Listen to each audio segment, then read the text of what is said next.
Welcome back, everyone. Remember when the president said if you like your doctor, you can also keep your doctor? Well, he may have to rethink that promise as well. Check out this exchange between White House Press Secretary Jay Carney and ABC's Jonathan Karl.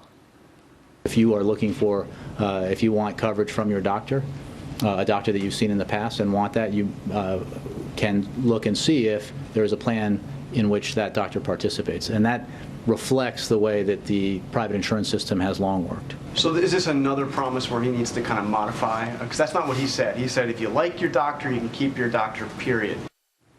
Well, we'll see if the president has to apologize for this one as well. In the meantime, some calling it the Obamacare time bomb on top of the 5 million Americans already tossed from their health plans. Reports of a second wave of cancellations now, 50 to 100 million of them set to come in the next year. Staggering. Chief Congressional Correspondent Mike Emanuel live for us now from the Hill. So, Mike, what's the practical impact of this, particularly on small business? Well, Gretchen, good afternoon. A next wave of policy cancellations. An estimated 2/3 of small businesses could find their insurance plans canceled and be left scrambling for new coverage. One expert predicts it'll have a major impact. It'll make it harder to start a new firm, especially if you're planning on hiring relatively young people. It'll be harder to attract them vis-a-vis larger firms that are not hurt by these new redistributionary measures. It'll also just, especially for the first year or two, it'll create a lot of uncertainty just because people won't exactly know what the new situation is they're facing.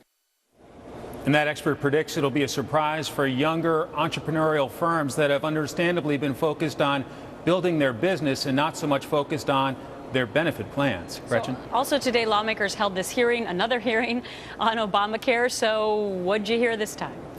Well, hearing from some business owners that their premiums are skyrocketing. One guy telling lawmakers that because he likes to offer a plan that only allows for generic drugs, that doesn't meet the Obamacare standard. Some Democrats even admitting that they think the law needs to be fixed. And then there was this exchange.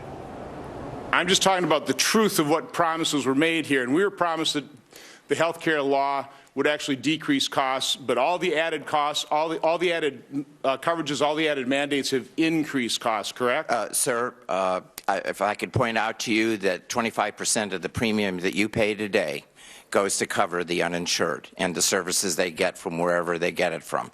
So that, I think, is where the opportunity, once those people get covered, the insurance companies will have a major opportunity to lower the cost.